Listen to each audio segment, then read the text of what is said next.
Hola, buenos días o buenas tardes, dependiendo de cuando escuchen esta presentación. Hoy vamos a presentar sobre cómo es la recolección de datos en investigación cualitativa o también llamado instrumento de recolección de información. ¿Ya?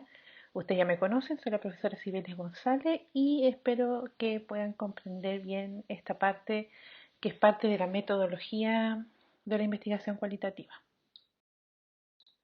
Para comenzar vamos a establecer un organizador avanzado. Ustedes que ven acá, vamos a hablar principalmente de dos aspectos. Uno que son las generalidades en cuanto a la recolección de información en investigación cualitativa.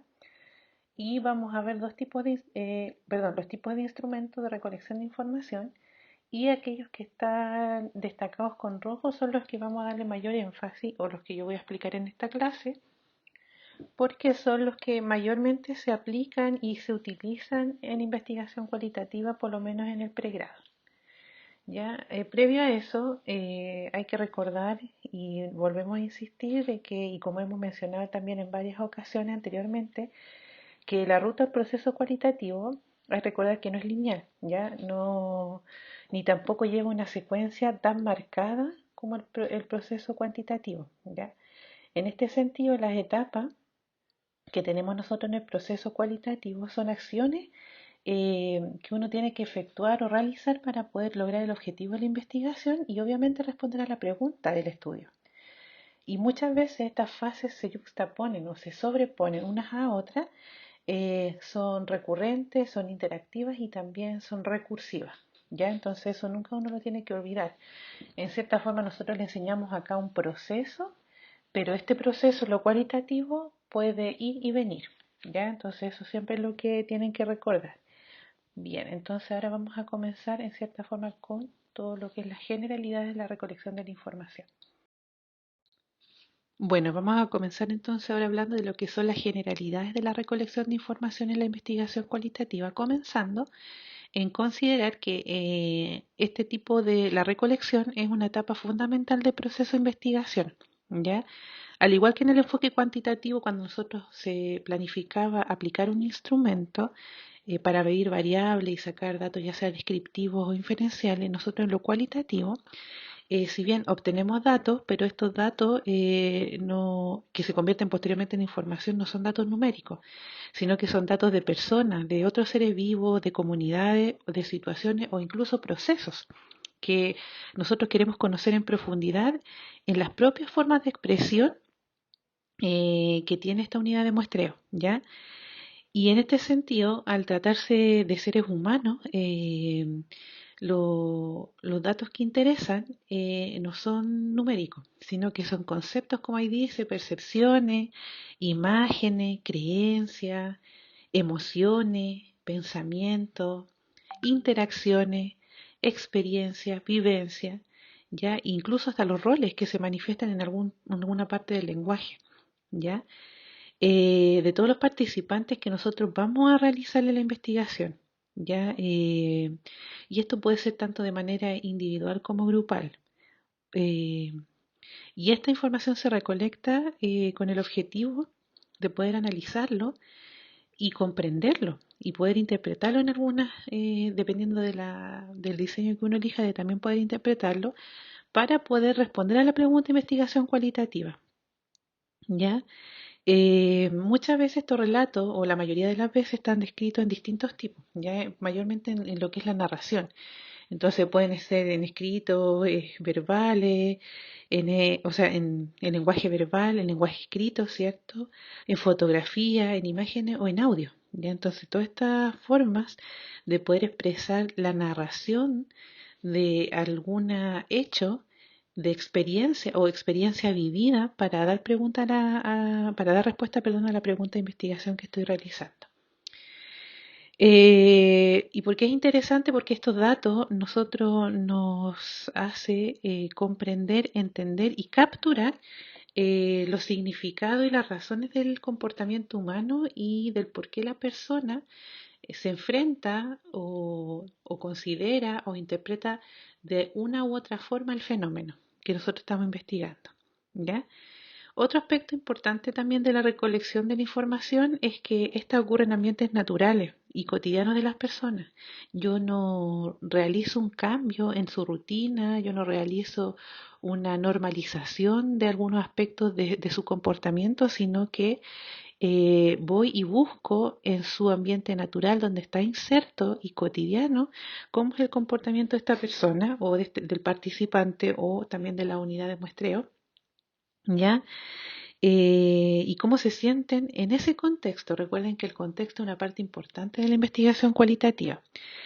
Y en este sentido, el instrumento que nosotros utilizamos mayormente siempre es como lo que uno habla, ¿cierto? Uno ve la conversación, la entrevista, qué sé yo, pero los autores expertos en investigación cualitativa indican que el instrumento o el mejor instrumento que tiene la investigación cualitativa o el instrumento por excelencia es el propio investigador. ¿Y a qué se refiere con esto? Ya uno dirá, pero ¿cómo va a ser el investigador el instrumento? Como si fuera cosa. No, no es así.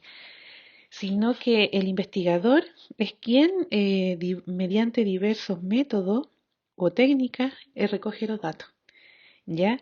La persona que investiga es la que observa, la que entrevista, la que revisa los documentos, la que realiza las sesiones grupales y posteriormente los analiza. Entonces, en este sentido, si uno se va a esta descripción de que el investigador es el instrumento de recolección de información por excelencia en la investigación cualitativa, se refiere a que el investigador no solamente analiza los datos, sino que es el medio de la obtención de información. ¿Ya? Em, y obviamente existen los otros instrumentos auxiliares que no son estandarizados. No es como cuando uno veía lo cuantitativo, que el instrumento tenía que estar validado, tenía que tener un cierto porcentaje, o sea, perdón, una validación o un puntaje en el alfa de Cromba, una confiabilidad interna, una confiabilidad externa. Acá no, los instrumentos no están estandarizados. ¿Por qué? Porque la investigación cualitativa trabaja con una multiplicidad de datos, ya que pueden ser las entrevistas, que pueden ser los grupos focales, que pueden ser documentos, narraciones, ¿ya? Y en este sentido, incluso conductas verbales o lenguajes verbales, no verbales, que yo puedo observar, medir o incluso también interpretar, ¿ya? Y en este sentido, el mayor desafío del investigador es que tiene que involucrarse y introducirse en el ambiente, mimetizarse. Si bien uno observa más esto en los estudios etnográficos, en la mayoría de los estudios cualitativos, cuando uno realiza entrevistas, debemos nosotros, como investigador, despojarnos de los prejuicios o despojarnos de todo lo que nosotros podamos sentir frente al fenómeno a investigar para poder recolectar la información de la manera más fidedigna posible. ¿Ya? Y por lo tanto, en ese sentido, por eso se dice que el investigador es el mayor o es el instrumento por excelencia de la investigación cualitativa. ¿Ya? Y otro aspecto dentro de las generalidades es el papel del investigador en el proceso cualitativo. Ya, en esta forma, lo mismo que yo les decía hace unos segundos atrás, que en la investigación o indagación cualitativa, los investigadores deben establecer formas inclusivas para poder descubrir las múltiples visiones que tienen los participantes. ¿Ya? Y obviamente adoptar papeles interactivos con ellos, ¿ya? Porque el investigador no puede quedarse externo, sino que para que sea una investigación fidedigna, el investigador debe ser sensible, debe ser genuino y debe ser abierto. Y nunca tiene que olvidar de por qué está en ese contexto, ¿ya? Y en ese sentido, hay algunas recomendaciones que pueden hacer o se hacen en realidad los autores principalmente Hernández Sampieri, que refleja que debe tener el papel, o sea, las recomendaciones para tener un buen papel de investigador en una investigación cualitativa, ¿ya? Y uno que no debe inducir la respuesta o comportamiento de los participantes, uno lo que indica dentro de los papeles del investigador. Y también tiene que lograr que los participantes logren narrar su experiencia y puntos de vista sin ser enjuiciados, ya ni criticarlos. Nosotros debemos escuchar y obviamente profundizar e ir indagando, pero no de una manera abrupta, no de una manera cuestionadora, sino de comprendiendo al otro en ese contexto que está explicando la situación.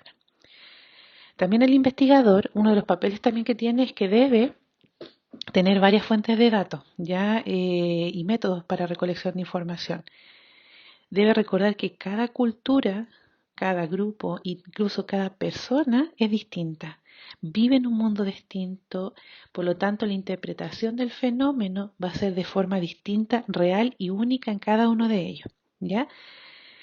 El papel del investigador también en el proceso cualitativo durante la recolección de información es que tampoco tiene que establecer o eh, describir miedos, frustraciones. ¿Por qué? Porque esto puede preocupar a los participantes mientras se recolecta la información, ¿ya? Por lo tanto, ese no es el papel del investigador. El investigador tiene que recolectar la información para poder analizarla e interpretarla dentro del contexto que está. Obviamente nunca debe poner en riesgo también la vida ni de los participantes ni la propia. Eh, y siempre previamente se recomienda que la persona pueda leer y pueda obtener mayor información del lugar donde va a realizar la investigación, del contexto donde se va a realizar la investigación y obviamente tener un perfil de los participantes de la investigación. Eh, y, y lo que recomiendan también si la persona, el investigador, hace una investigación que es de largo aliento o de mucho tiempo para realizarla, lo que sugieren también los expertos del área cualitativa es que el investigador pueda realizar actividades en conjunto con las personas a cuales va a entrevistar, ¿ya? No generando lazos de amistad, pero sí de conocimiento para ver también los comportamientos que tienen las personas, porque eso también va a dar información para poder dar respuesta a la investigación del fenómeno que se está estudiando. Como les decíamos, o como les decía yo hace un momento atrás, vamos a ver tres instrumentos nosotros de recolección de información. Uno es la observación, el otro va a ser la entrevista. Y de estas se dividen dos, que son las entrevistas individuales y las entrevistas grupales o grupos de discusión o grupos focales, ¿ya? Y en eso nos vamos a detener porque eso es lo que más nosotros podemos realizar dentro de la investigación cualitativa de pregrado. Entonces ahora vamos a comenzar con la observación. Bien, en cuanto a la observación, esta es una práctica o una técnica de recolección de la información en investigación cualitativa en donde la mayoría de los expertos en el área dicen que la persona debe estar entrenada para poder observar, ya que es diferente verlo mirar con una mirada, por así decirlo, superficial a observar para ver las actividades, hechos, discursos, circunstancias que me van a dar respuesta a la pregunta de investigación. ¿Ya?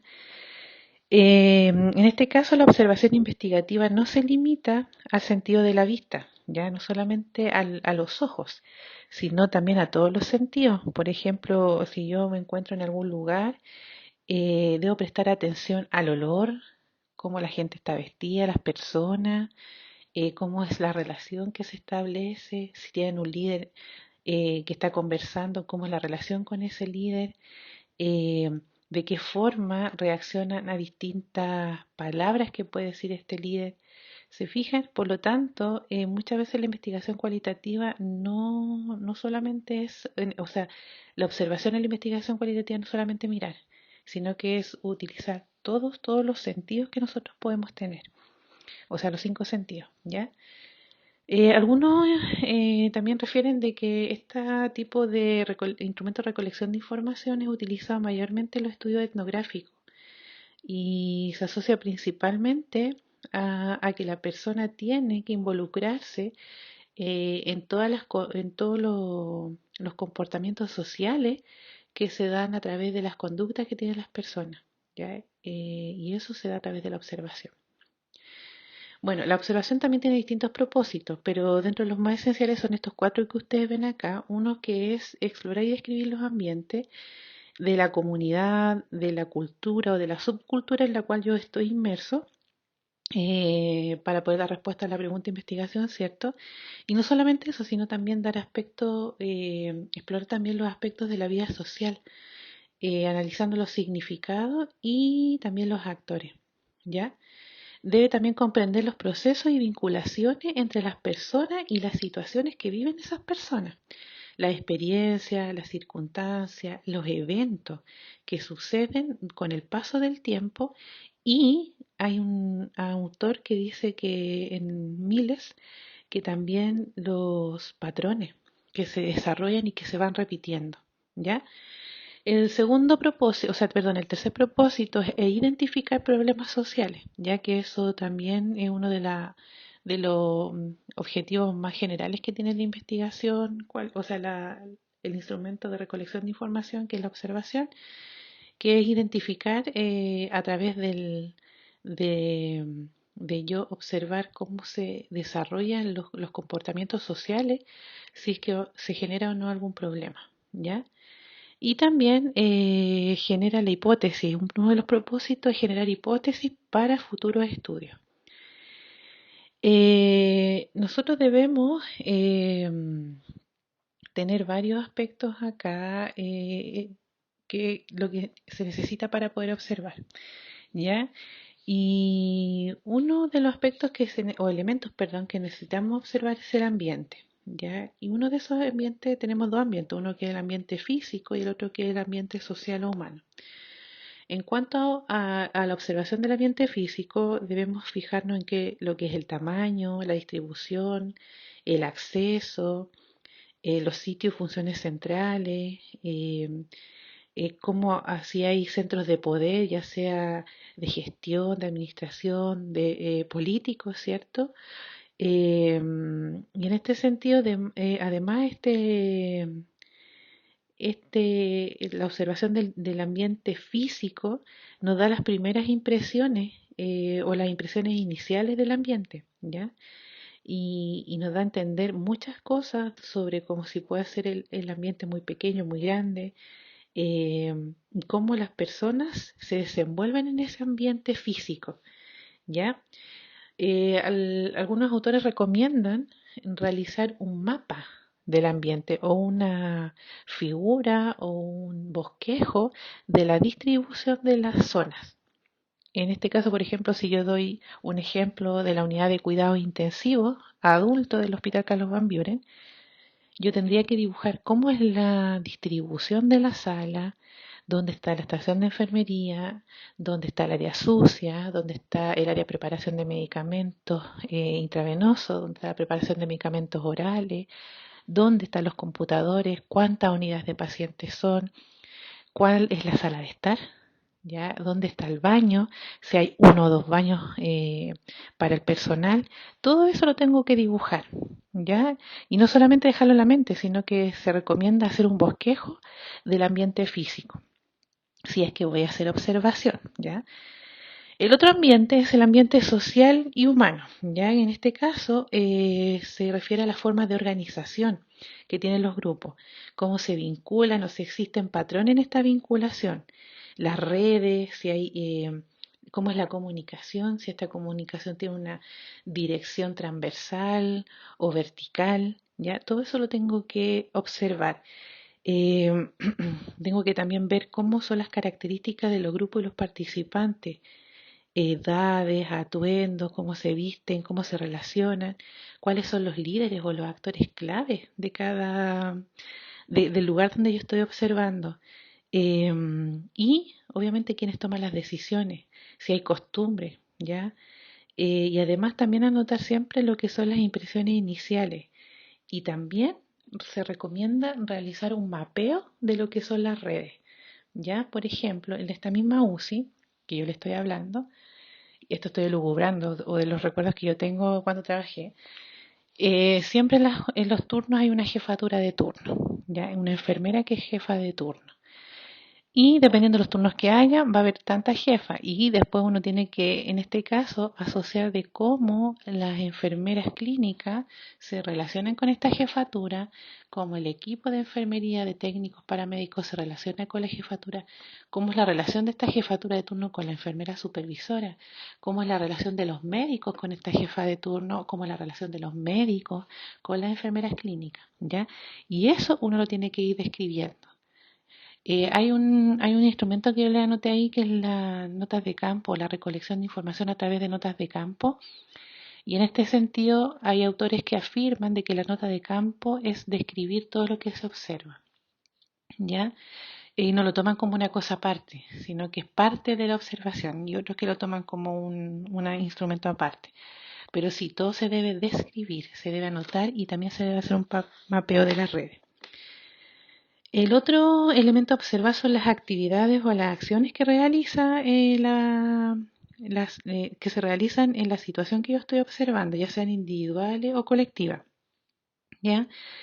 Y aquí tengo que responder a la pregunta, ¿qué hacen los participantes? ¿Ya? ¿A qué se dedican? ¿Cuándo y cómo lo hacen? ¿El por qué?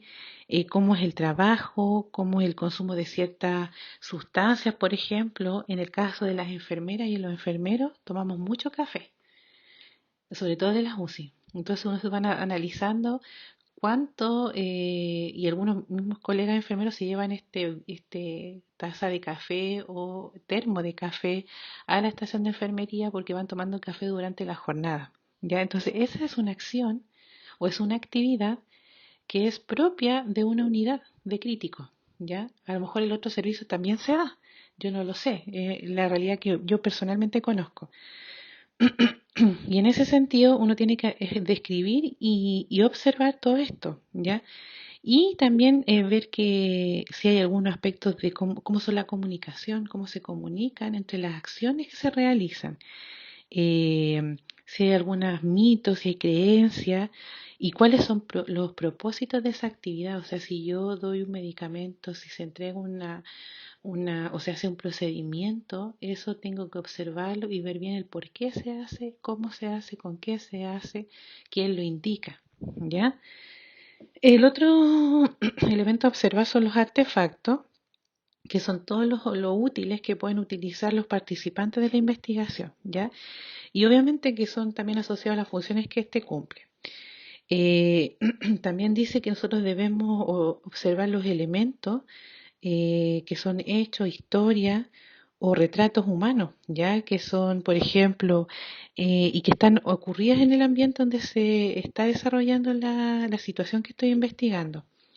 Por ejemplo, lo que se ve mucho en las unidades de cuidado, siguiendo siempre con el ejemplo de unidades de cuidado intensivo, es la vulnerabilidad de esa persona que está, que está grave. Y no solamente esa persona, sino también de la familia, del dolor, cómo se lleva ese hecho, de cómo la enfermera reacciona al dolor del otro, cómo el personal reacciona al dolor de la familia y si esta persona fallece, cómo ese proceso de duelo que se genera en esa unidad de cuidado intensivo. ¿Ya? Entonces, eso yo lo tengo que observar. O, por ejemplo, hay algunas personas también que observan retratos o normas. Por ejemplo, a veces hay muchos cuadros de normativas dentro de los servicios clínicos y eso también nos da a conocer todo lo que es el contexto. ¿Ya? Bueno, y ahí vuelvo a repetir lo que es el papel del observador cualitativo. Perdón, el otro era del investigador cualitativo, este es el papel del observador cualitativo y este tiene que tener también ciertas características que se asocian mucho a lo que estábamos hablando en uno anteriormente con respecto al investigador cualitativo en sí. ¿Ya? Y en este caso los papeles que tiene que tener el observador cualitativo es que tiene 5 papeles, ¿ya? Uno es que el que no participa, ¿ya? En este caso, el observador se asocia mucho cuando se observan videos, o sea, yo grabo la situación o coloco cámara y esas cámaras son las que yo observo. Entonces, donde el investigador observa, hace la técnica de observación sin interferir en ninguna de las rutinas, ¿ya? El otro tipo de papel es la participación pasiva, ¿ya? En este caso, el observador está presente en el lugar donde está haciendo la investigación, pero no interactúa absolutamente nada, solamente observa. Es como si yo me colocara o fuera a la unidad de cuidado intensivo y me sentara en la estación de enfermería a observar cómo se relacionan las personas, sin hablar absolutamente nada, sin interferir en la rutina, sin dar opinión, sin comentar nada, ¿ya? El otro tipo de observación es la observación con participación moderada. ¿Y esto qué quiere decir? Que el observador o el investigador que está observando participa en algunas actividades, pero no en todas. Por ejemplo, puede responder eh, a las preguntas que le puedan hacer las personas que están en la unidad. Por ejemplo, en el mismo caso de la UCI, ¿por qué está usted acá? No es que estoy investigando, puede responder el investigador. O de repente, no sé, si quieren sacar un examen y él justo está en la unidad, en la estación de enfermería, él puede eh, ayudar en el computador para poder sacar los exámenes. ¿Ya? Es una participación moderada. El otro tipo de papel que asume el observador es la participación activa. ¿Ya? Y esta participación es cuando participa en la mayoría de las actividades. Sin embargo, no se mezcla completamente con los participantes y por lo tanto sigue siendo un observador. ¿Ya? Y en este sentido, en el ejemplo que nosotros podemos ver es que a lo mejor el observador está dentro de la unidad clínica, de esta unidad de cuidado intensivo, observa todo lo que está pasando, interacciona con los pacientes, interacciona con la familia, interacciona con el personal de salud, pero no va a la sala de estar, no hace amistad con el resto del equipo, sino que se queda en su lugar y en su papel de observador.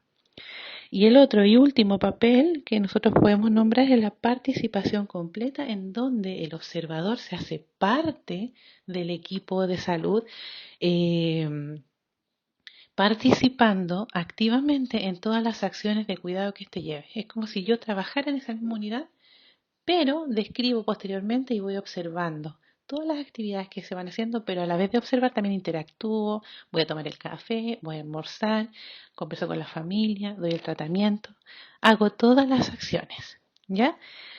El establecer estos papeles o qué tipo de papel el investigador va a asumir en la recolección de la información mediante la observación es que permiten un mayor entendimiento del punto de vista interno, con la participación activa y completa. O sea, con los dos últimos aspectos que yo les nombré, es cuando la persona logra una mayor comprensión del fenómeno que se está estudiando.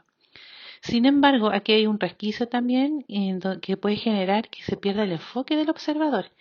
Y en este caso es re complejo porque el observador puede pasar de un estado de no querer inmiscuirse en las labores hasta inmiscuirse totalmente. ¿Ya? Como somos seres humanos, nos equivocamos, podemos emitir opiniones. El balance para poder lograr ser adecuado es bastante difícil de lograr, ¿ya? Por lo tanto, lo que siempre se recomienda es que al utilizar este método de recolección de información, es que muchas veces se tienen que basar en las circunstancias, de cuál es el papel que yo voy a tomar para realizar el estudio, ¿ya? Hay un autor que se llama Mertens, que él indica que se recomienda contar con varios observadores, ya no solamente con un observador, sino que con varios para evitar estos sesgos, porque mi manera de observar va a ser muy distinta quizá a la de todos ustedes, no quizás, es y va a ser muy distinta a la de todos. Por lo tanto, teniendo más observadores, uno evita los sesgos personales que pueda tener, ¿ya? Y obviamente las distintas perspectivas enriquecen la investigación. En cuanto a cuánto tiene que durar la observación, hay, no hay un consenso en donde se dice el tiempo de la observación, ¿ya? Pero sí debe ser abierta, o sea, uno tiene que saber como investigador cuánto es el tiempo que se va a observar. ¿Ya? Por lo tanto, en este sentido es bastante difícil decir cuánto tiempo se tiene que observar. Eso depende de las circunstancias, del contexto y de la capacidad del investigador. Entonces, como resumen de esta parte, el buen observador cualitativo, ¿qué es lo que necesita? Necesita saber escuchar y utilizar todos los sentidos, poner atención mucho en los detalles y obviamente poseer habilidades para poder descifrar, comprender conducta y también ser flexible y reflexivo con lo que se está haciendo para poder cambiar el centro de atención si es que fuese necesario. ¿Ya? Bueno, ahora vamos con el segundo tipo de instrumento que son las entrevistas.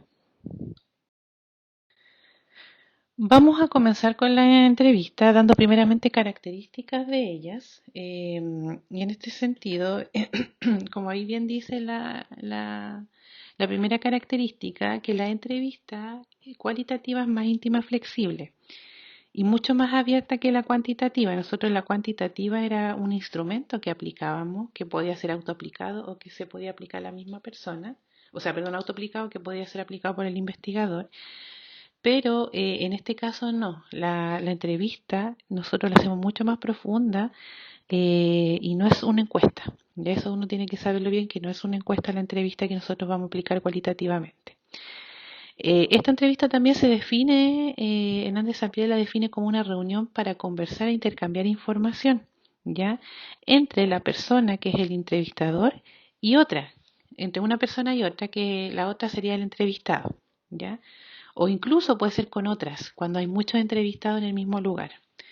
Y en este caso, en el último caso, cuando son más personas, puede ser una pareja, puede ser un grupo de 3 personas, puede ser un grupo hasta de 10 personas que también se realiza, ¿ya?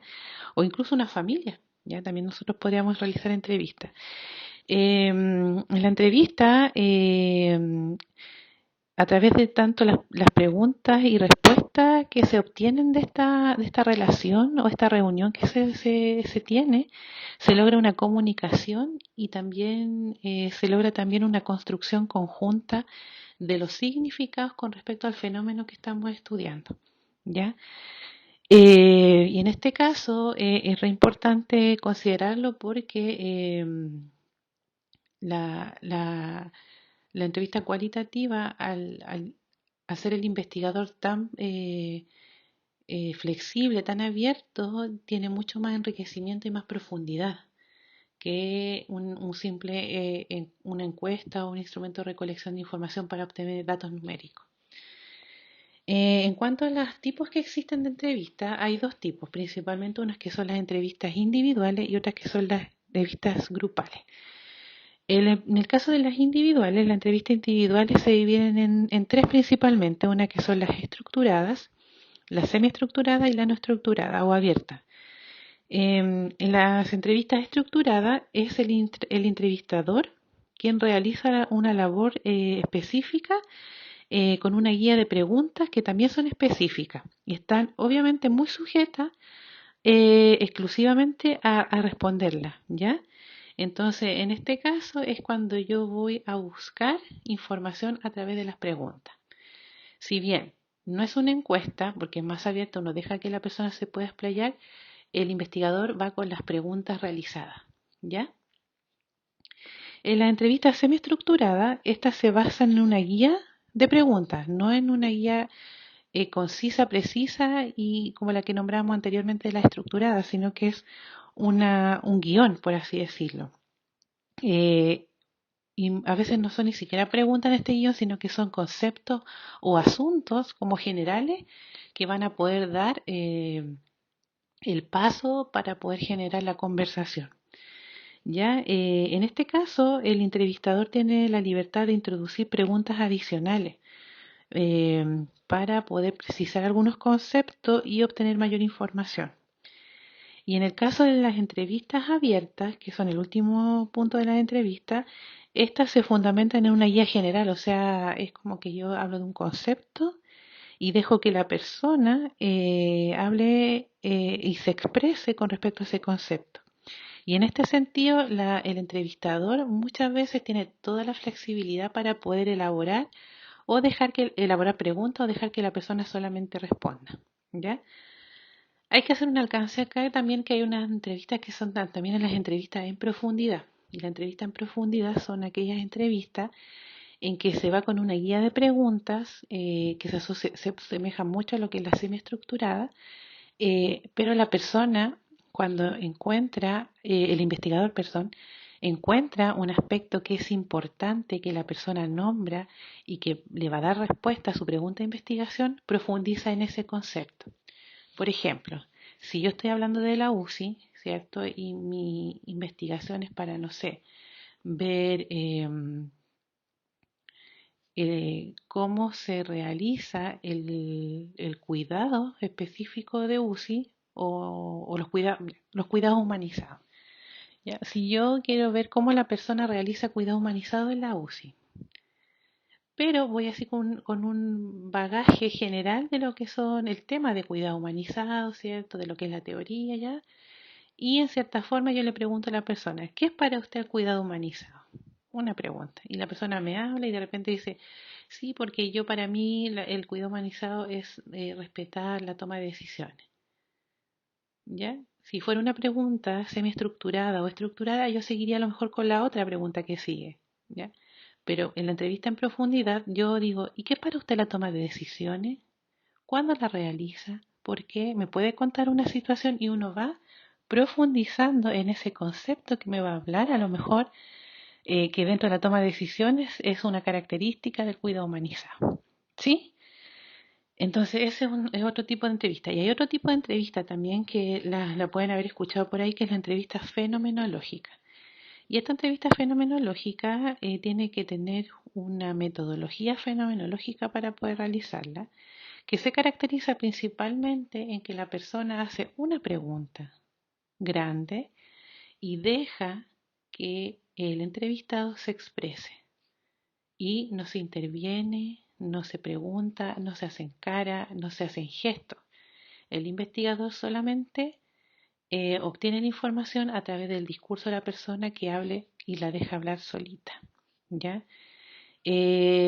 Lo que sí para este tipo de entrevista uno que tiene que buscar personas que sean buenas para hablar, porque si no son personas buenas para hablar, lo más probable es que contesten en forma dicotómica, sí, no me parece, no me parece, sí, a veces.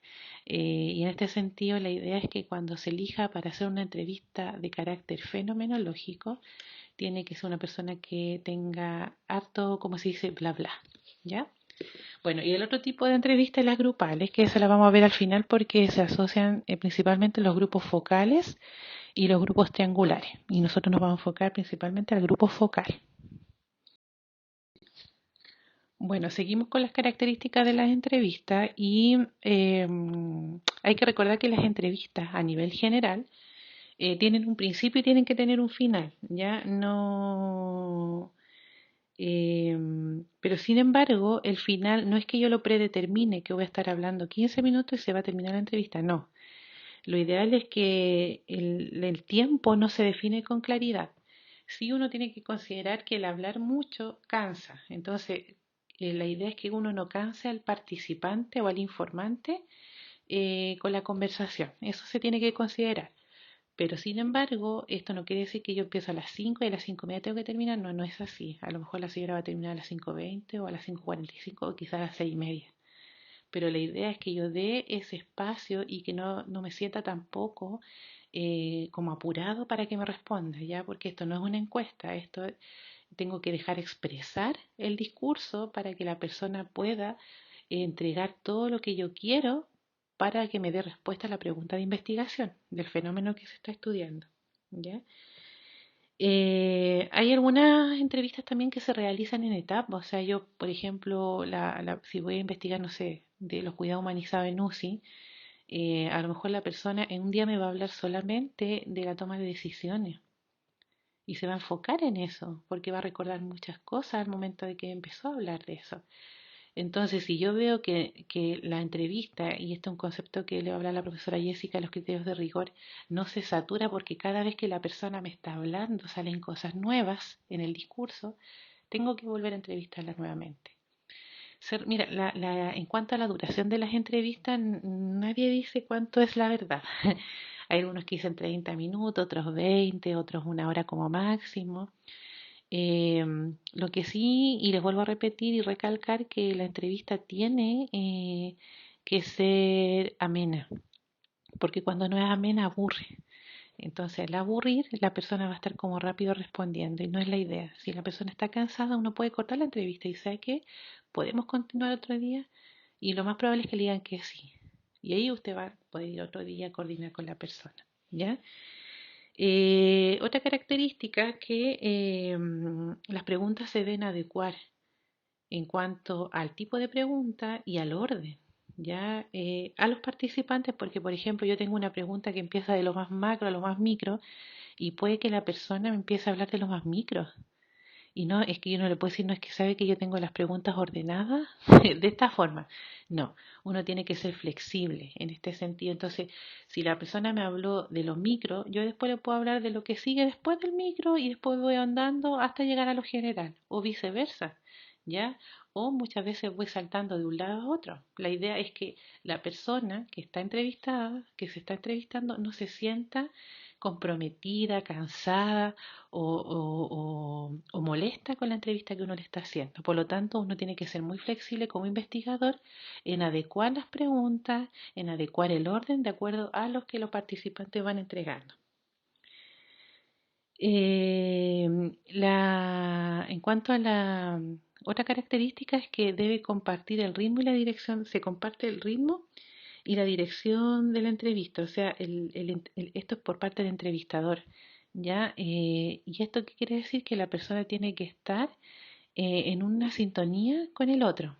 Por ejemplo, si yo estoy entrevistando a una enfermera que trabaja en UCI y estoy preguntando sobre el cuidado humanizado, no puedo mirar el celular cuando la entrevisto, no puedo dejar el celular con sonido, no puedo mirar el reloj o no puedo mirar la puerta, sino que yo tengo que hacerme parte de esa entrevista, mirar a los ojos y seguir el ritmo de la persona, ¿ya?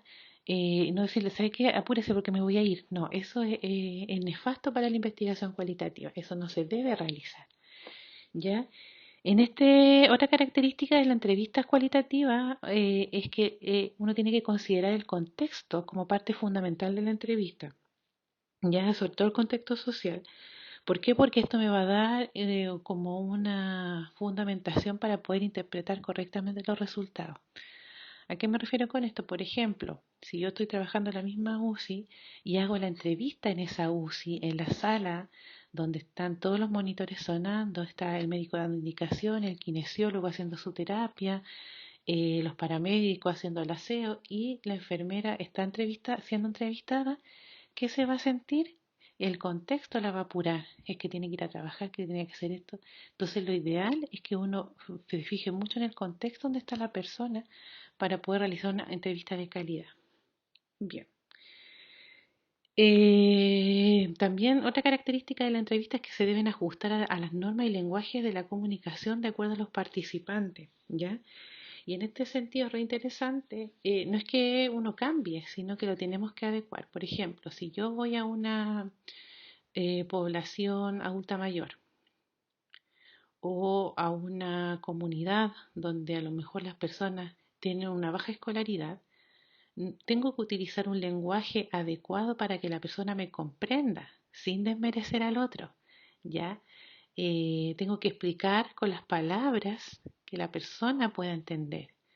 Tengo que hablar conceptos que la persona logre comprender. Esa comprensión que yo tengo del contexto me va a dar un ajuste tanto en las normas del lenguaje como también en las normas de la comunicación. Y obviamente uno trata de que las preguntas sean neutrales y muy abiertas. Ya la mayoría de los teóricos cualitativos indican que las preguntas ojalá sean abiertas para que la persona pueda explayarse en el discurso. Y neutrales, ¿por qué? Porque no puedo decir sí, no, bonito, feo, caro, barato. No me pueden dar esa respuesta o no puedo yo incentivar a que me respondan de esa forma. Al contrario, ¿por qué? Porque yo lo que busco en la investigación cualitativa es obtener las perspectivas, la experiencia, las vivencias y las opiniones muy detalladas que tiene la persona sobre el fenómeno que estamos estudiando.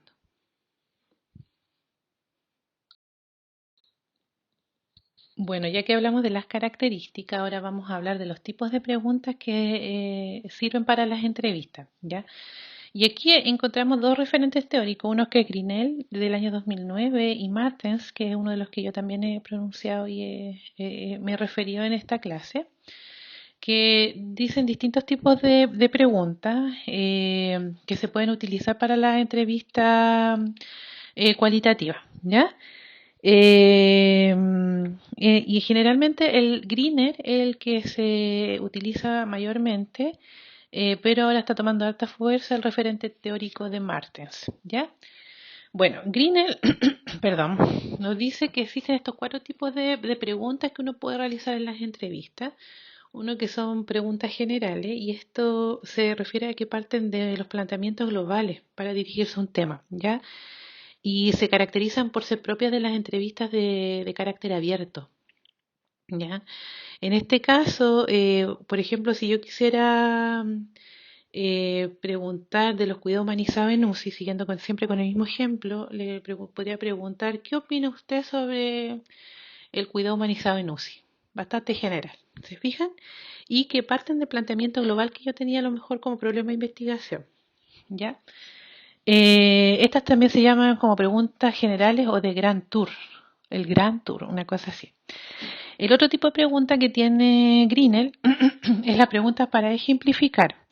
Y en este sentido, estas preguntas van a servir como para explorar de manera más profunda, ¿ya? Y en este caso, se le solicita al entrevistado que dé un ejemplo, ¿ya? O del evento o de la categoría o de la situación o vivencia que nos está comentando.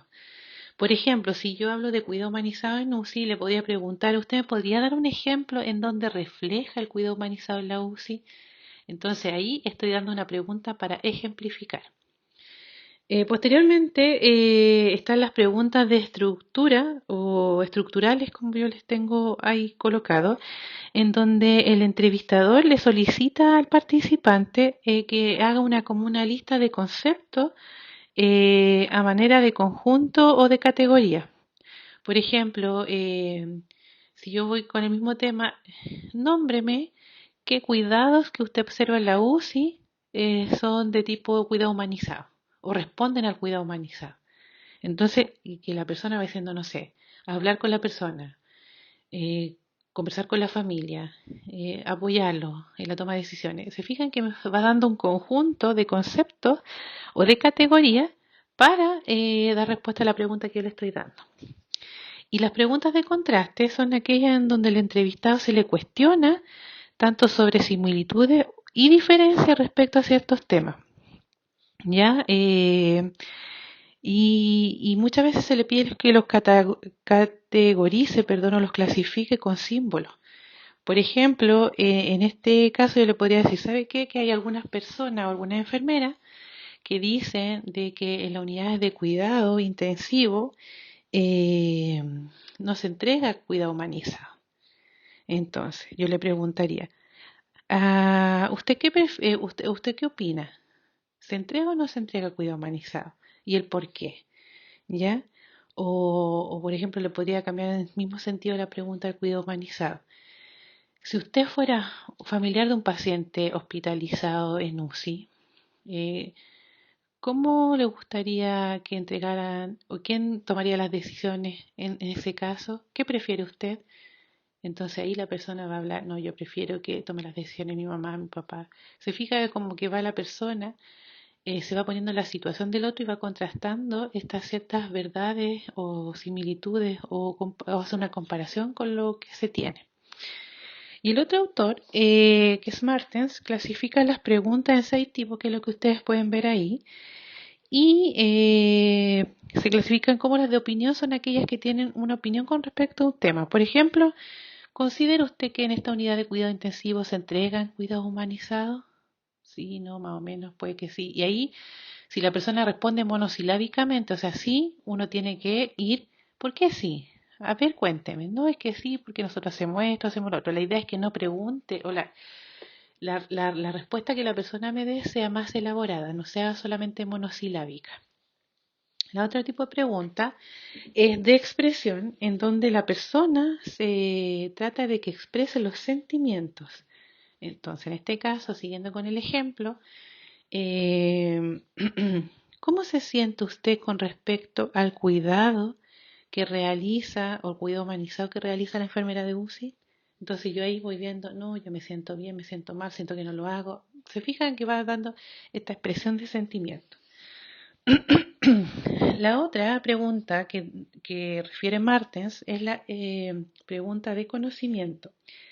Y en este caso, como su nombre lo dice, es para conocer qué es lo que sabe la persona con respecto a la temática. ¿Qué sabe usted del cuidado humanizado? cómo se o sea, o cómo se refleja el cuidado humanizado en esta unidad, ¿ya? Las sensitivas son aquellas relativas a los sentidos, ¿ya? En donde la persona tiene o da respuesta por ejemplo, algún sentido que se utilice para dar respuesta a la pregunta de investigación. En este ejemplo de los cuidados intensivos, podríamos preguntar, ¿usted cree que el escuchar música haga bien y fortalezca el cuidado humanizado en la unidad de cuidado intensivo? ¿Se fijan? Entonces eso va a decir, oh, y a lo mejor hace bien. ¿Y qué música cree que es buena? La ópera, el reggaetón, la salsa, la bachata, no sé. ¿Ya? Entonces en ese momento uno también tiene que ir profundizando e ir agregando preguntas para poder saber qué es lo que siente la persona con respecto a este tipo de preguntas. ¿Ya? La otra, la otra pregunta es de tipo de antecedentes que es para recolectar información. Por ejemplo, si yo siguiera con el mismo modelo del cuidado humanizado, a lo mejor podría preguntar cuánto tiempo usted ha trabajado en esta UCI y ha observado actividades de cuidado humanizado, una cosa así, ¿ya? Y la última, que es de simulación, en donde yo coloco un supuesto dentro de la pregunta. Por ejemplo, si usted fuera la jefa de enfermeras del hospital, ¿qué plan de enfermería haría para fortalecer el cuidado humanizado en esta unidad? ¿Se fijan? Entonces yo la coloco en un lugar, en un supuesto, para que personas se empoderen, no sé si empoderarse, pero sí se sienta parte de ese papel y pueda dar una respuesta de cómo lo haría ella si estuviera en ese papel. Por lo tanto, es de simulación. Bueno, en cuanto al orden que tenemos que realizar en las entrevistas, esto hay un, ¿cómo se llama? Un orden de formulación que se sugiere que el que ustedes ven acá, pero previo a eso uno tiene también seguir ciertas recomendaciones también dentro de las entrevistas, en donde uno siempre recomienda que el entrevistador debe escuchar prolijamente al entrevistado. Ya no, yo no debo sentarme y mirar hacia el horizonte. La idea es que yo me sienta parte también de la entrevista. Por eso, por algo también el entrevistador es el principal instrumento, ¿ya? Le vuelvo a recalcar también de que uno en la investigación cualitativa, en la entrevista debe ser espontáneo, ¿ya? Y uno tiene que tener una amplitud de la respuesta y una mirada amplia de la respuesta que pueda obtener. Y obviamente no tiene que parecer un interrogatorio. ¿Por qué? Porque la persona se va a sentir eh, hasta puede sentirse molesta de que si uno le pregunta, ¿tiene esto? ¿Tiene lo otro? No sé. No, la idea es que uno deje fluir, ¿ya? Y es importante que el investigador genere un clima de confianza, ¿ya? No debe haber tendencia ni nada de esas cosas. Entonces, frente a esto, nosotros siempre, para poder hacer las preguntas, debemos comenzar con un orden, ¿ya? Y ahí hay cuatro formas, o sea, no formas, sino que es un orden lógico en donde nosotros hacemos primero las preguntas generales, por ejemplo, nombre, cuántos años va trabajando, qué significado tiene para usted en este caso cuidado humanizado, qué expresiones le da, no sé, esas cosas. Posteriormente yo sigo con la pregunta más compleja, en donde le pregunto, por ejemplo, si ha visto situaciones en donde no se ha podido lograr el cuidado humanizado. ¿Ya? O pacientes que no han tenido el cuidado humanizado, que es una pregunta compleja. Después voy con las preguntas sensibles, que a lo mejor usted ha vivido alguna situación que le haya hecho cuestionar si entregan un cuidado humanizado. ¿Se fijan? Que aparte de ser compleja es sensible porque va a ver de mi actuar. ¿Ya? Y por último se hacen las preguntas de cierre en donde uno va como entonces, y como que va cerrando el ciclo, va reafirmando que entonces usted lo que me dice es esto, lo que yo interpreto es esto. Entonces, como que uno va reafirmando lo que la persona me ha dicho durante la entrevista. Por eso es tan importante de que nosotros pongamos atención cuando estamos entrevistando, ya que preparemos el ambiente, aunque sea a lo mejor muchas veces, o puede que el próximo año, si es que llegan ustedes a realizar una tesis cualitativa, la entrevista las tenga que hacer en los lugares de trabajo de las enfermeras, en donde van a ver mucho ambiente contaminación ambiental y mucho como que la persona no va a poder poner atención y ustedes tampoco. ¿Ya? En este contexto, uno siempre tiene que recordar que mientras ya más me concentre y considere de importancia lo que la persona me está entregando en su entrevista, mejor va a ser la recepción de cómo yo realizo la entrevista. Eso nunca lo deben de olvidar. Las entrevistas también deben tener un esquema, ¿ya? No solamente yo pensar qué tipo, el orden o las recomendaciones que ya les he indicado ya hace un ratito atrás, sino que también debo tener un esquema de cómo va a ser durante la entrevista. Y ahí usted tiene los pasos y en cada uno de los pasos hay distintas actividades que hay que hacer, ¿ya? Por ejemplo, en la etapa de planificación uno debe contactar a la persona, ya debe identificarlo, preparar la guía de preguntas que se va a realizar, ¿cierto? Ya sea, porque uno en el proyecto de investigación establece si va a ser estructurada, semiestructurada o abierta, y ver que estas preguntas sean comprensibles para la persona y deben estar obviamente vinculadas al planteamiento del problema que nosotros nos realizamos. Lo ideal es que la persona en esta etapa, el entrevistador, planifique, en la etapa de planificación, ensaye la guía de entrevista, ya sea con un amigo, con un familiar.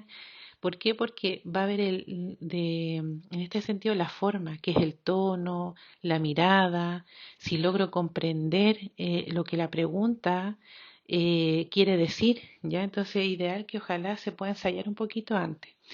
Se debe siempre confirmar en la etapa de planificación la citación a la entrevista y obviamente debe acudir puntualmente cuando se le diga, ¿ya? Eh, Muchas veces estas entrevistas se obtienen a través, o sea, nosotros hacemos las entrevistas y se tienen que grabar, ¿ya? Y actualmente, como los celulares están tan potentes, uno puede grabar en el celular, pero hay otros investigadores que se compran una grabadora digital para poder grabarla, o incluso algunos van con los iPads, otros con perdón, con las tablets, o también con las computadoras, ¿ya? Entonces, en ese sentido hay muchas formas de poder grabar la entrevista. Lo que tiene que tener el investigador es que cuando esté en la etapa de planificación, el objeto con cual yo voy a realizar la entrevista esté en buen estado, esté funcionando, si voy a hacerlo con pilas, que tenga las pilas, si voy a hacerlo con celular, que tenga las baterías, ya en ese sentido. ¿Por qué? Porque la idea es que no se interrumpa la grabación, ya uno coloca, porque coloca la grabadora, le pone para grabar y de ahí yo no me preocupo más. ¿Por qué? Porque si me estoy preocupando de que grabo, de que no grabo, que tengo que retroceder, que tengo que adelantar, la persona también se va a desconcentrar.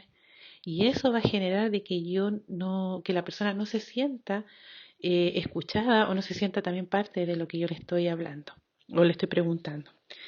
Obviamente la vestimenta, uno tiene que planificar también la vestimenta. En este caso, generalmente van con delantal ustedes si van a los centros clínicos, porque van representando también a una universidad, ¿ya? Y obviamente tiene que llevar el consentimiento informado. Todo esto tiene que estar en la etapa de planificación. Al inicio de la entrevista, lo ideal es que se apaguen los celulares, no se dejen en silencio, ni modo, o sea, no se dejen en silencio con vibración, sino que se apaguen o en modo avión, ¿ya? Es lo que uno siempre sugiere. Solamente utilizarlo en caso de que yo vaya a grabarle a la entrevista en el celular, ¿ya? Eh, lo que uno sugiere también es que uno previamente hable con la persona, pero como de temas generales del día, si lo conoce o lo ha visto, si es su compañero de curso anteriores o vecino, no sé, porque uno puede encontrar muchas personas dentro de las personas que puede entrevistar, generar un tema de conversación previo como para disminuir la tensión, ¿ya? Y obviamente aquí se tiene que entregar el consentimiento, se tiene que decir que la entrevista va a ser grabada, que después va a ser enviada, transcrita y después enviada para que la persona pueda decir, sí, esto yo lo dije. Eso se explica todo al inicio de la entrevista.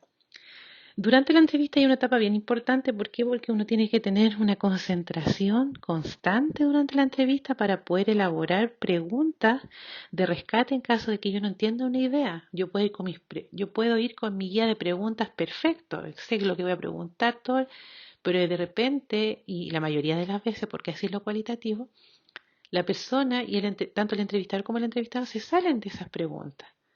¿ya? Porque uno va indagando más y va profundizando más en el hecho. Y en este sentido tiene que haber mucha concentración. Y por eso se llama la escucha activa, ¿ya? Ser paciente.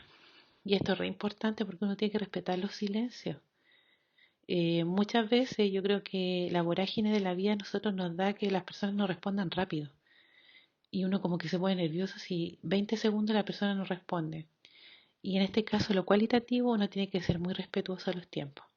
Si la persona suspira, si se pone más sensible, si quiere llorar, uno tiene que respetar esos espacios. ¿Ya? Independientemente si me demore más, y a lo mejor yo tengo planificado estar 40 minutos con la persona, pero voy a estar 1 hora y media. Ya, por lo tanto, siempre uno durante la planificación, eso es una cosa que se me olvidó decirle, cuando estén haciendo entrevistas cualitativas, dejen ese día para entrevistas cualitativas, no se comprometan con cosas después, inmediatamente cuando ustedes, no sé, yo tengo a las 5 y a las 6 voy a estar desocupados, no, no se comprometan, ya, porque las entrevistas a veces pueden durar más o a veces menos, ya, pero la idea es que la persona no se sienta presionada. La idea es que uno también se asegure durante la entrevista es que la persona ha respondido a la pregunta. Ya a lo mejor se va a ir mucho por la rama y no, como que no me da respuesta a lo que yo estoy. Hay que guiarlo a que nosotros podamos tener una respuesta también para eso. Y también es interesante acá que se capten tanto los aspectos verbales como los no verbales. Por ejemplo, los suspiros, el cambio de la mirada, como la gesticulación con los brazos, ¿cierto? Todo eso uno lo tiene que describir y tomar las notas, no solamente grabar, sino que también tomar las notas de campo. Y obviamente demostrar aprecio por cada pregunta, no decir, por ejemplo, terminó ya, qué bueno, gracias, sigamos con la otra. No, esa es una forma que va a generar tensiones, como que la persona dice, churra, le estoy hablando y, y no me entiendo, o me dijo, oh, así como que pasó rápido, ¿ya? Hasta uno se siente así de repente cuando no se siente escuchado. Después de la entrevista, uno tiene que elaborar un resumen. La idea es que se transcriba rápidamente, ya que no lo dejemos para después, pensando que lo voy a hacer la semana siguiente. La idea es que la entrevista sea transcrita inmediatamente después, porque yo voy con todos los aspectos presenciales, así muy cerca. Entonces, si yo después lo hago la transcripción en 1 o 2 semanas más, se va a olvidar. ¿Ya? Entonces lo importante es que se haga una transcripción rápida de la entrevista y que también se analice el contexto, no solamente que yo transcriba lo que dijo, sino que en este día la persona entrevistada se entrevistó en la, no sé, pues la sala de estar de la unidad, donde recurrentemente era llamada, ¿te fijas? Entonces todas esas cosas uno las tiene que ir describiendo. Lo ideal es que uno de posteriormente escriba una carta de agradecimiento y le diga que muchas gracias porque pudo responder. Hay algunas personas que le hemos hecho regalitos al servicio, porque eso genera cercanía con el otro, ¿ya? Eh, y obviamente uno va analizando la entrevista, porque uno mientras transcribe se va analizando, no así como un análisis categórico de datos, sino que uno va viendo en qué puedo mejorar para la próxima entrevista, ¿ya? Y obviamente al finalizar todo este proceso, si uno tiene que, al finalizar la entrevista, tiene que preguntarle al entrevistado si tiene alguna duda, ¿ya? ¿Y a usted le parece ¿tiene alguna duda con respecto a lo que hablamos? ¿Ya? Y obviamente, ojalá se tengan como algunas interpretaciones muy vagas. Por ejemplo, usted me dijo que esto era para usted cuidado humanizado, lo que yo entiendo. Y usted dice, ah, sí, eso es, ¿ya? Entonces la idea es que, ¿y por qué se hace esto? Para que la persona se sienta más cercana. O sea, me está poniendo atención a lo que yo estoy diciendo, ¿ya? Bueno, y aquí hay hartas recomendaciones que yo las dije ya algunas, principalmente el clima de confianza, que esto no es un interrogatorio, en donde también valorar el perfil del investigador y esto se refiere a que la persona que realiza la entrevista o la investigación tiene que tener un perfil para poder realizarla, ¿ya? Y en este sentido, la idea es que no sea una persona conflictiva, que no sea una persona de doblez, sino que la persona pueda generar un ambiente de confianza con el otro. O muchas veces hay personas de por sí que son más tímidas, son más calladas. Y en este sentido, cuando las personas son muy tímidas, muy calladitas, lo ideal es que tampoco haga la entrevista porque si no, no va a tener esta forma de, de retroalimentación o de profundizar, ¿ya? Y tampoco la persona que es muy, ¿cómo se llama esto? Expresiva, ¿ya? Porque va a generar como demasiada alegría o mucha empatía y esto también puede generar en el participante que tenga, se sienta como distinto, ¿ya? Entonces uno tiene que llegar en un nivel medio en que la persona el entrevistador sea lo más adecuado al contexto donde se va a realizar la entrevista. Y también en este caso, también se asocia mucho también el género, ya sobre todo para el tipo de investigación que se va a estar realizando. Por ejemplo, si yo voy a realizar una investigación de tipo de violencia de género, lo ideal a mujeres, por ejemplo, no sé, de la Comuna de Valparaíso. Lo ideal es que las preguntas o el entrevistador sea una mujer. No porque las mujeres sean mejores, sino es porque la mujer la mujer entrevistada se va a sentir mejor con una persona de su mismo género, ¿ya? O al contrario, los hombres muchas veces yo quiero hablar de cáncer de próstata, ¿ya? Y quiero hacer una tesis sobre qué es lo que piensan los varones con respecto al cáncer de próstata. No es recomendable que vaya alguien de género femenino por un asunto de que los hombres muchas veces no hablan esos temas con las mujeres, por una cosa de género, ¿ya? Pero sí lo hablan más rápidamente por un hombre, entonces en este caso el entrevistador tiene que ser un hombre, ¿se fija? Entonces hay ciertos aspectos que hay que valorar, ¿ya? Eh, para poder realizar las entrevistas. Ahí dice no realizar las preguntas de forma tendenciosa, o sea, que van al choque, ¿qué opina usted? ¿Qué me dice usted? ¿Por qué opina eso? ¿O por qué usted de esta forma? No. Tiene que ser, no deben ser no se deben realizar preguntas para generar conflictos, ¿ya? No se deben utilizar calificativos. Dígame cuál es más bonito, cuál es la UCI más bonita, o no sé, cuál es el mejor personal. No, eso evitarlo totalmente porque eso ya va a dar una idea a la persona de lo que puede responder, ¿ya? O también puede generar conflicto en la respuesta, porque usted me estaba preguntando quién es mejor si usted no vino, no sé, pues no voy a responder eso porque estoy en un contexto distinto. Entonces la idea es que uno no genere estos calificativos. Obviamente escuchar activamente, poner atención, evitar elementos que obstruyan la conversación, celulares, lápices, o de repente si yo quiero estar escribiendo, no voy a estar haciendo dibujos en las orillitas mientras estoy escuchando a la persona, ¿ya? No realizar cambios abruptos de tema, por ejemplo, no sé, pues estamos hablando no sé, de cuidado humanizado en la UCI y de repente y le pregunto, ¿y qué opina, no sé, del modelo neoliberal? Ya son preguntas que son totalmente fuera de contexto. Yo tengo que tratar de hacer una guía de preguntas y no saltármela, pero si me llego a saltar porque el participante empezó a hablar de otra cosa, volver de una manera cautelosa, empática, a canalizar la entrevista. Debe generarse un diálogo y ojo con los tonos de voz, ya porque hay personas que hablan muy fuerte, en donde el hablar fuerte muchas veces se relaciona con que me está retando. ¿Ya? O a veces personas que hablan muy despacio, que no se le escucha, que es tímida, ¿ya? Entonces, en ese sentido, uno tiene, por eso es bueno ensayar, ¿ya? La entrevista, porque uno regula mucho el tono de voz, ¿ya? Seguimos con las recomendaciones en las entrevistas. Se debe demostrar interés, ¿ya? De que la persona, lo que me está contando es importante para mí. En caso de que yo no logre entender una pregunta, una respuesta a la pregunta que yo le realicé o el entrevistado no me logre entender bien la pregunta, debo repetirla y a lo mejor debo cambiar el lenguaje para que la persona me pueda comprender.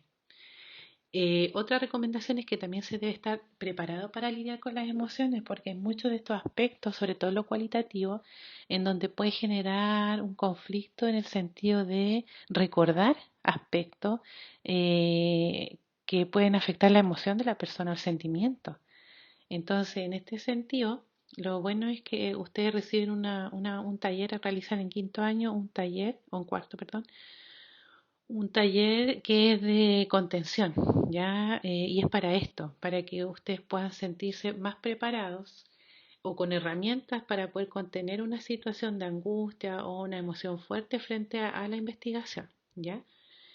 Recordar que cada entrevista es única, por lo tanto, la forma de preguntar que yo utilicé en una no es la misma forma que yo voy a utilizar en la otra persona, ¿ya? Uno debe también demostrar seriedad e importancia por lo que se habla. No, si bien yo debo ser empático, debo ser flexible, debo ser abierto, no es ser confianzudo, ¿ya? No llegar así a ser amigui de la persona, no, para nada. Yo debo demostrar la seriedad de lo que el proyecto de investigación significa, pero debo ser cercano, ¿ya? Tengo obviamente que disipar dudas y lo último que dice acá, que una de las recomendaciones que uno tiene que también considerar, que existen nuevas tecnologías para poder recolectar la información, sobre todo ahora en tiempos de pandemia, ¿ya? Bueno, Skype, que yo creo que ya poco se utiliza porque ya Zoom es como la tecnología madre de la comunicación ahora. WhatsApp, que también tiene ahora Facebook, también tiene salas, entonces Meet, hay distintas tecnologías. Ya si bien este año a nosotros no nos permitieron realizar entrevistas a través, por el comité de ética me refiero, a través de medios digitales, puede que el próximo año sí nos permitan y ahí vamos a poder realizarlas. Ya, entonces uno tiene que estar abierto a estas nuevas tecnologías, pero si tenemos estas nuevas tecnologías debemos considerar todos los aspectos de igual forma. Bueno, y ahora nos vamos con el último tipo de instrumento que vamos a ver en esta clase, que son los grupos focales. Ya, los grupos focales, aquí vamos a dar una serie de características y recomendaciones porque en cierta forma es como un tipo de pregunta, es una entrevista de tipo grupal, ¿ya? Entonces va a seguir todos los aspectos que hablamos, las recomendaciones que hablamos de la entrevista, lo tienen que mantener acá, esto de la cercanía, de la empatía, del comprender, de la escucha activa, se debe mantener, ¿ya? Pero obviamente con algunas modificaciones y agregar otras cosas. Ya, el método de recolección de datos, perdón, el grupo focal es un método de recolección de datos que ha tenido bastante difusión en los últimos tiempos, ¿ya? Eh, Algunos autores le dicen que son entrevistas grupales, otros dicen que no, que son grupos de enfoque, otros que son focus group, pero la idea es que en cierta forma este tipo de entrevistas consisten en reuniones de grupos pequeños a medianos, ¿ya? Los pequeños son de 3 personas y los más grandes o medianos son de 10, en los cuales los participantes deben conversar en profundidad en torno a un tema o varios temas en específicos que yo puedo realizar o colocar como concepto. Lo que sí debe ser en un entorno o en un ambiente bastante relajado e informal. Ya ahí yo le puse en un entorno permisivo y no amenazante, porque sí es verdad, yo no tengo que eh, coartar el discurso de la persona por tiempo, porque no me gustó, porque no me gusta lo que opina. No, aquí uno tiene que ir libre de prejuicios, libre incluso de los mismos ideales. ¿Por qué? Porque uno tiene que comprender al otro en ese contexto, como lo está explicando, y en la dinámica que se realiza en el grupo, porque por eso uno hace grupos focales, porque a veces quiere estudiar la dinámica o el comportamiento social que se origina con una temática en específico. ¿Ya? Lo que caracteriza al grupo focal es que se desarrolla o debe tener, perdón, un conductor o un moderador, ya debe tener, pero este moderador no tiene que ser el protagonista de la fama, ya, sino que tiene que ser una persona que modere, que dé los espacios, haga las preguntas, pero preguntas de conceptuales, ¿cierto? Que rescate las ideas, que ordene, porque a veces todos quieren hablar y no es la idea, que hay que respetar los turnos de habla. Entonces, para eso es el moderador. Y como ahí bien dice, el mayor objetivo de este tipo de entrevista grupal es generar y analizar la interacción entre los individuos, ¿ya? Y obviamente cómo se construye colectivamente los significados. Por ejemplo, si yo quiero saber qué conocen las enfermeras del constructo de gestión del cuidado, podría ser un grupo focal y de preguntarle a todas, ¿qué opinan de gestión? ¿O qué saben ustedes del constructo de gestión del cuidado? Y ahí va a generarse no solamente lo que diga cada una, sino que la construcción que se hace del constructo de gestión del cuidado. Por ejemplo, una va a decir, para mí es la administración, no para mí estar al lado de la persona, hablarle, regalonearla, educarla. Entonces se fijan y esa tensión que se va generando o esa discusión, que no son discusiones a nivel negativo, sino que una discusión constructiva, uno va generando y viendo y analizando la interacción que tienen estos individuos frente a un concepto.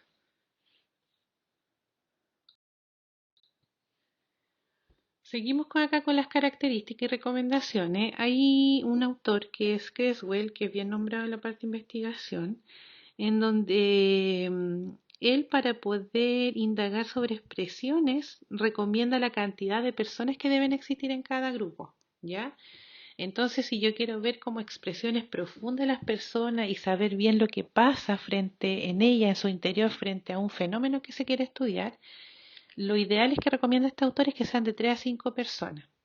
Ya, por ejemplo, si yo quiero saber qué siente usted al cuidar a un paciente en estado crítico, son expresiones que van a decir, no, yo siento pena, dolor, rabia, me gusta, me encanta, no sé qué.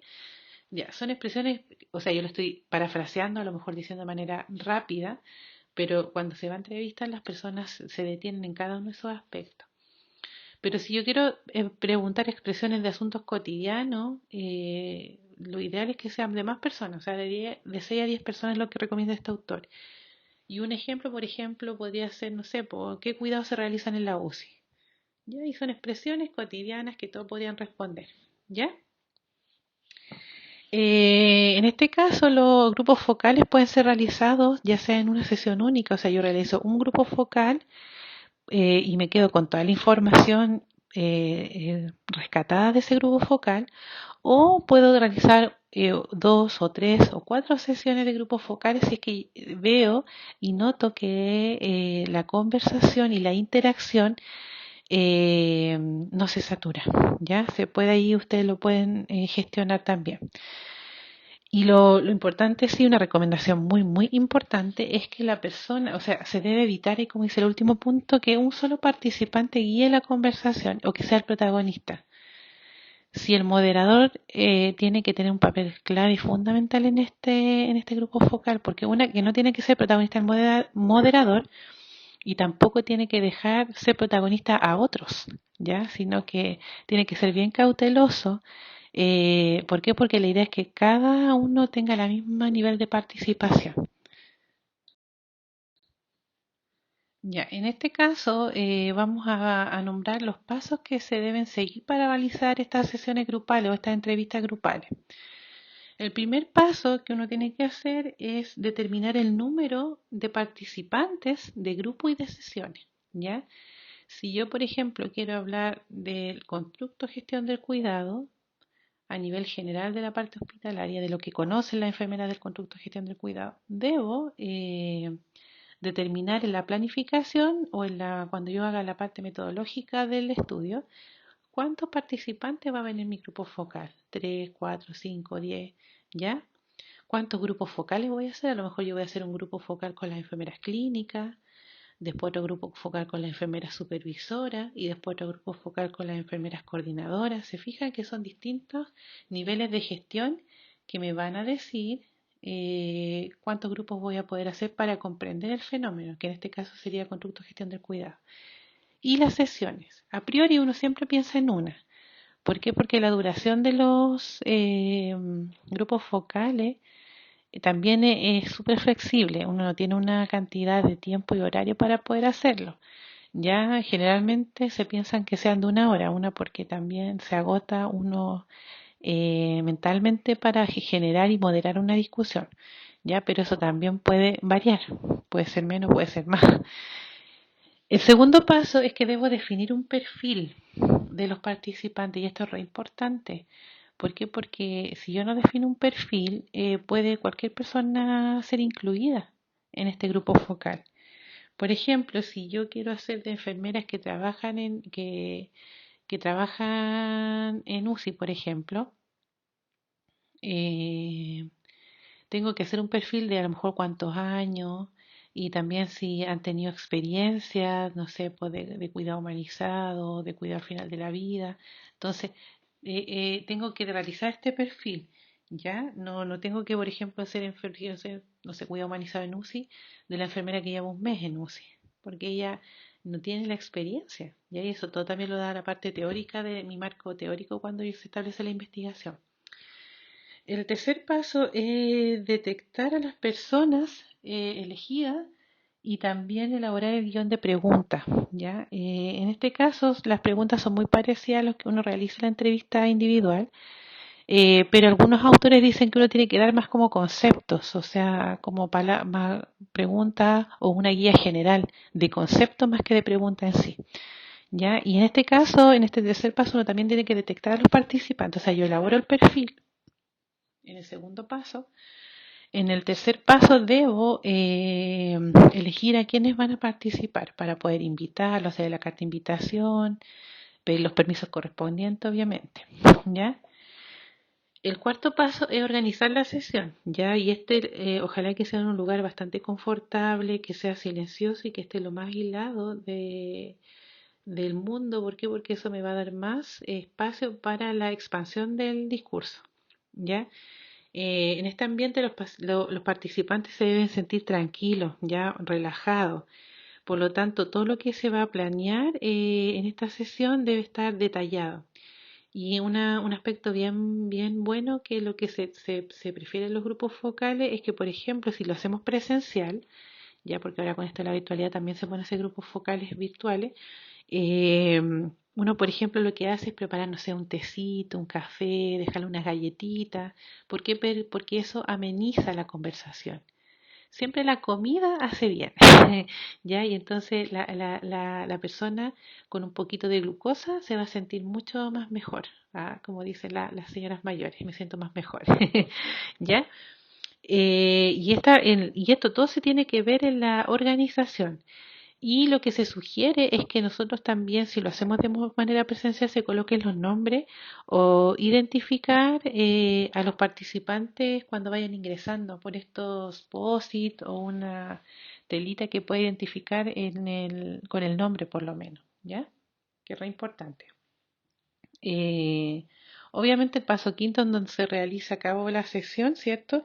A base de una guía de preguntas, como lo veíamos una vez, de este guión breve o de conceptualizaciones. Y esto sí se tiene que grabar la sesión y lo ideal es que no solamente se grabe con audio, sino que se grabe con cámara. ¿Ya? ¿Por qué es importante con cámara? Porque uno va viendo las interacciones, va viendo la relación que una enfermera o un participante pueda tener con el otro participante. Ya ahí se van viendo ahí las disensiones o la discusión o los acuerdos, ¿ya? Y se van generando estas redes de comportamiento. Y posteriormente, obviamente, se debe elaborar un reporte de la sesión y lo ideal es que también se realice lo más pronto posible, termine la sesión, porque después uno se olvida de ciertos aspectos importantes. Ya lo ideal es que en ese reporte uno logre colocar los antecedentes como sociodemográfico también de la persona, la edad, no el nombre siempre, eh, a pesar de que puede estar inscrito en su identificador, uno para el informe no lo coloca, ¿ya? Pero sí la edad, el género, el nivel educativo, en dónde se ha desempeñado, en qué servicio trabaja, esas cosas sí. Cuándo fue la fecha y la duración de qué duró esa sesión, y cómo fue en cierta forma el desarrollo de la sesión, si estuvo completa, si intervino mucho más un participante, cómo fue el comportamiento del moderador y todo el asunto. Y obviamente colocar las observaciones que uno tenga también como conductor o como moderador. Es como una bitácora o un acta de la sesión, ¿ya? En donde uno puede colocar todos los aspectos que se vivieron en la presencialidad de esta sesión. Ya, y para ir finalizando, hay unos autores que refieren que para los grupos focales también se debe hacer una guía de preguntas. Ya, hay otros que dicen que se tienen que establecer como conceptos o conceptualizaciones para poder dejarlo y establecerlo, decirlo en el grupo focal y que las personas vayan construyendo lo demás. Sin embargo, hay otros que dicen que tienen que establecerse guías de preguntas y en este sentido existen estas 6 preguntas dentro del mismo grupo focal, ¿ya? En este caso, por ejemplo, las preguntas de apertura son aquellas en donde se inicia la conversación, en donde también se preguntan a lo mejor aspectos generales de dónde es, el nombre, el apellido, no sé qué más y todas esas cosas. Obviamente para el informe siempre se mantiene el anonimato de los datos, pero las preguntas de apertura generalmente son para alivianar un poco el ambiente, ¿ya?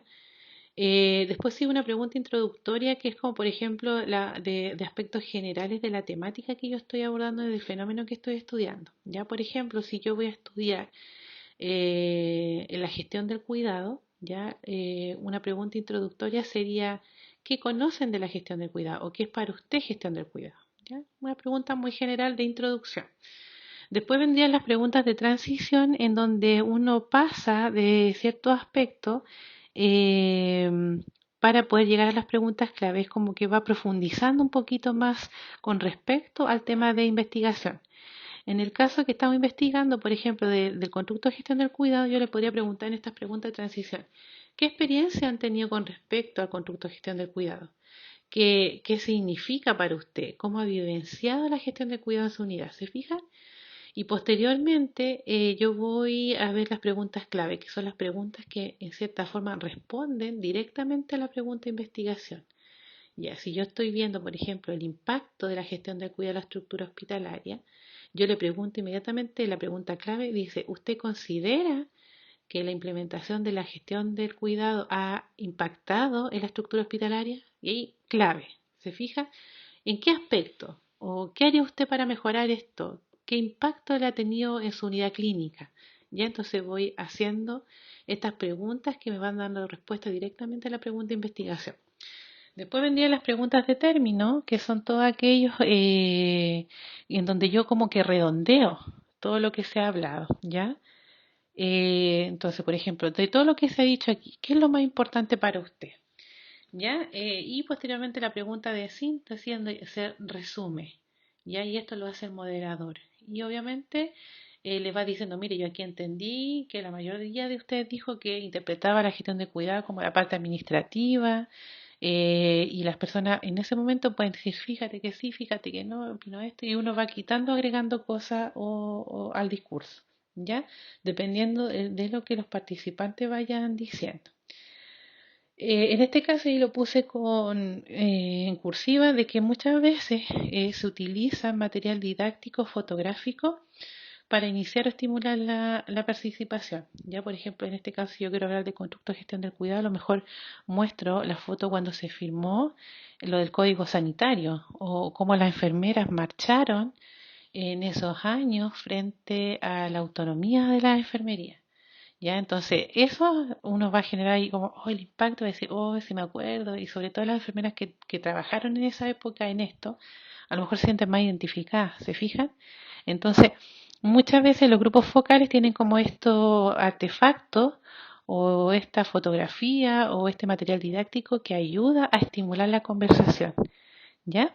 Entonces, más o menos estos son como lo que estamos hablando, tanto de guía pregunta, pero hay que tener un alcance de con respecto al uso de otro tipo de material. Bueno, y para finalizar, en realidad la recolección de información la podemos tener de distintas formas. Las más recurrentes en el pregrado son las que yo les acabo de nombrar. Siempre recordemos que la recolección de la información se debe obtener siempre en los ambientes naturales. Nosotros no podemos cambiar ese ambiente, no podemos eh, sacarlo de ese contexto, ¿ya? Recordar también que aquí nosotros no estamos midiendo ni buscando datos para obtener datos de variables, sino que estamos buscando conceptos, percepciones, vivencias, experiencias para formar una categoría, ¿ya?